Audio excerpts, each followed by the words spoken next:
What's up Internet, this is Hourglass Gaming. For today's video, I wanted to talk about getting through Gen 9 and my advice on how to do it. I think that Gen 4 was the most frustrating because of the charge rifle challenge, and that Gen 8 took forever just to get through because of the 100 wins challenge. Overall, I don't think Generation 9 is too bad, but it looks really intimidating when you're just getting started. So in this video, I'm going to go over strategies to complete these challenges and talk about the loadouts that I've been using to do so.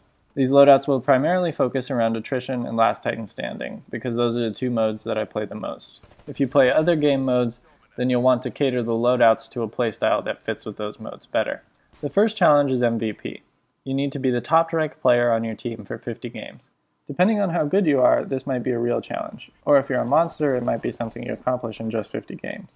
For this, you'll need to play to the best of your abilities, and it'll eventually happen. One way to speed up this challenge is to play Wingman Last Titan Standing, where you're paired with one other player, and there's substantially less competition for who's on top. The next challenge is Deadly Apparition. This challenge isn't very difficult, but you do need to get a lot of kills to complete it, and you need to be cloaked for any kills to count towards completion.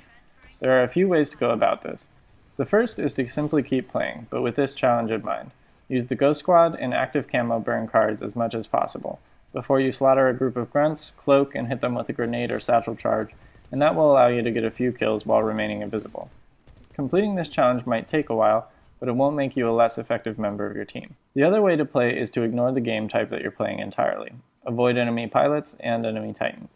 Use the Ghost Squad card to keep yourself cloaked, and use the Smart Pistol to cut your way through grunt squads. Depending on the game type that you're playing, this may not help, or it might even outright harm your team's chances for success, but it will get you stealth kills very quickly. Right after I hit Gen 9, I was playing at like 4 in the morning because I was sick and couldn't sleep, and there was nobody on, and I got dropped into a game where I was the only person on my team. So I tried this strategy and got 89 stealth kills in a single match. So if you use this strategy, you can know that you'll get kills out of the way fast, but it depends on having the Ghost Squad card and staying away from people who you know will kill you. You also have to be resigned to the fact that you're probably not helping your team. The next challenge is Death Reincarnate, which requires that you get 75 kills while ejecting. When I first saw this, I was really worried because I thought I was going to have to get all those kills manually. But if you use nuclear eject, then it's pretty easy to get these kills because the explosion from the ejection happens while you're in the air. So any kills with the explosion will count towards the completion of this challenge. When you're doomed, or at the end of a match, find a squad of grunts and eject, and you'll have 3 or 4 kills.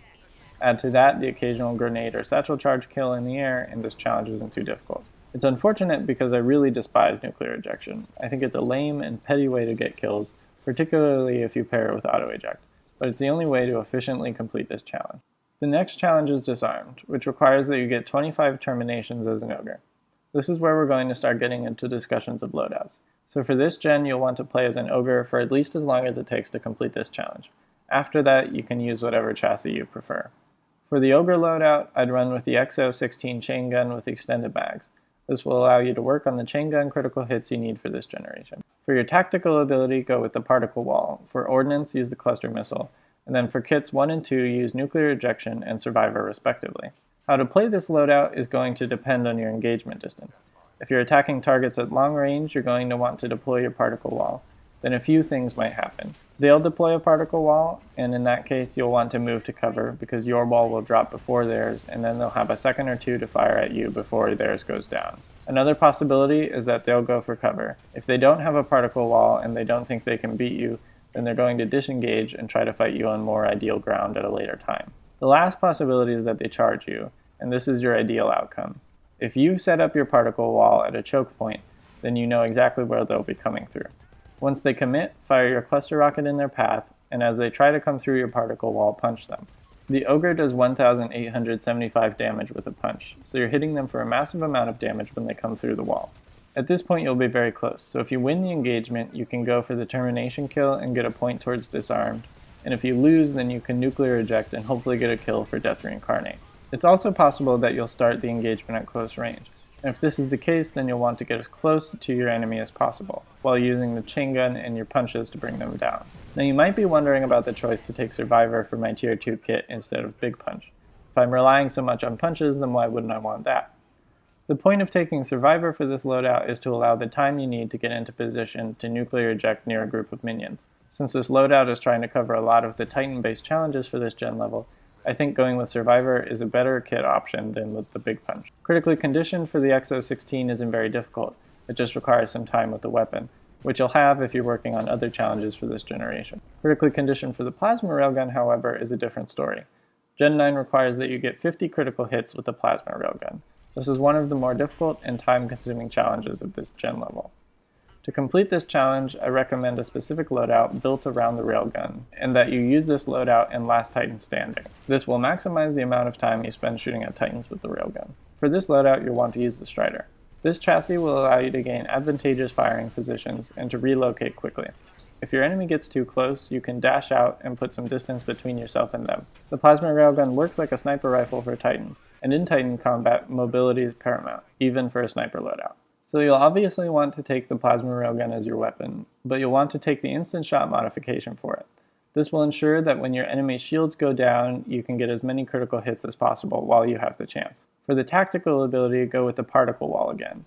For ordnance, take the multi-target missile system, and then for your kits, take the dash quick charger and the big punch. This loadout is designed only to help get railgun critical hits.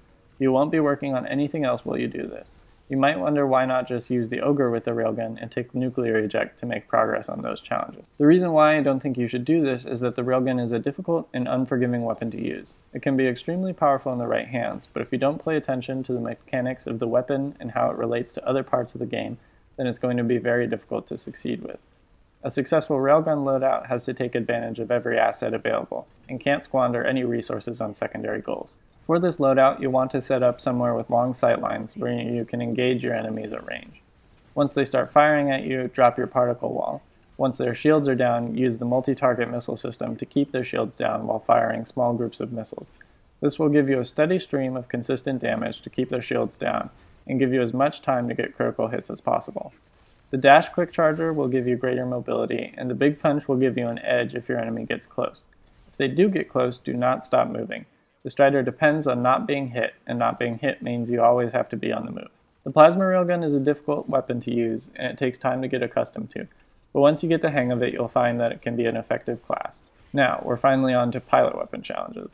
The first of these is the Top Gun for the Smart Pistol, which requires that you kill 75 pilots with the Smart Pistol. For this loadout, use the Enhanced Targeting modification to reduce the amount of time that it takes for the pistol to lock onto your enemy. This will be vital in head-to-head confrontations with other pilots. The anti-Titan weapon is really up to you, but I prefer the mag launcher because it allows me to engage Titans without direct line of sight. For the sidearm, I use the B3 Wingman because it gives me something that hits hard at any distance. For tactical ability, I use Stim, which will give me the speed to move around the map and engage as many targets as possible, as well as small health boosts that will make the difference in whether or not I complete my lock and get the trigger pull. For ordnance, I use the Arc Grenade to disable my enemies and gain the time to complete my lock on. For your Tier 1 kit, use the Power Cell to get you stimmed more frequently. For Tier 2, use either the Warpfall Transmitter to try and get easier Titanfall kills, or the Minion Detector to let you know where grunts are. I've personally been using the Minion Detector because it gives me a direction to move even when enemy pilots aren't on the minimap, and the Smart Pistol excels at killing grunts, so moving towards groups of minions never hurts when you have this weapon. Top Gun for the Hemlock BFR requires that you get 75 pilot kills. For this loadout, the sight is up to you. I use the Holo Sight because I like close range sights, but I like the larger reticule of the Holo. It's really up to your preference. As far as the modification goes, I recommend the extended magazine. The silencer on the Hemlock sort of subverts its purpose. The Hemlock has a really fast time to kill, and the silencer extends that time, so I don't like to run with it. The Starburst is an acceptable attachment. It further reduces the weapon's time to kill, but I find that it makes the recoil too difficult to control, so I prefer not to run with it. Anti-Titan weapon and sidearm are going to be the same as before, as will my pilot tactical ability. With this class for ordnance, I suggest running with the satchel charges, just because they're so effective against both pilots and Titan. I'm again going to use the Power Cell to keep me stimmed as much as possible, and this time I'm definitely running with the Warpfall Transmitter to get faster Titan drops and hopefully get some kills out of that. Finally, for the Top Gun Kraber challenge. This one requires that you get 25 pilot kills with the Kraber. This can be daunting at first because it's so hard to hit pilots in Titanfall with this weapon. But once you get into the swing of it and get used to the lead time, it's actually not bad. For the Kraber's attachments, the scope is up to you. I use the AOG scope because it's a scope with the least magnification. I prefer to engage people at mid-range, and the other two scopes are just too much magnification for me. I have a lot of trouble hitting long-range pilots with this weapon, so the higher magnifications don't do much here. For the mod, I recommend the stabilizer. This will make sure that when you're aiming, there will be less sway and it will be easier to hit your target, which is all you have to do when you're using this weapon. The extended magazine is also a fine choice if you're comfortable hitting targets without the stabilizer. I would not recommend the silencer for this weapon, because it will no longer one-hit kill enemies with body shots, which makes the weapon way less effective. For this loadouts anti-Titan weapon, I'm going to use the charge rifle, because I know that if I'm using the Kraber, I'm probably not at effective range with the mag launcher. So I'm going to be using the charge rifle to support friendly Titans that are engaging other Titans. I don't want to use it to attack enemy Titans that aren't engaged with my teammates, because it will be easy for them to spot me and take me out. For this class's sidearm, I recommend the RE45 auto pistol. This will give you some close quarters firepower, which is seriously lacking for the Kraber. For tactical ability, I recommend Cloak. This will allow you to be less visible when you're getting into position and repositioning after you take your shots. For ordnance, I'm going to want the Arc Grenade. This will allow me to disable the vision of enemy Titans and pilots that might have figured out where I am, and it can help by that extra split second I might need to line up a shot. Once again, you'll want to run with the power cell so that you're cloaked as much as possible, and a warp fall transmitter to get your Titan in fast while you can predict your opponent's position. That's about all for today's video. I hope you enjoyed and found it useful.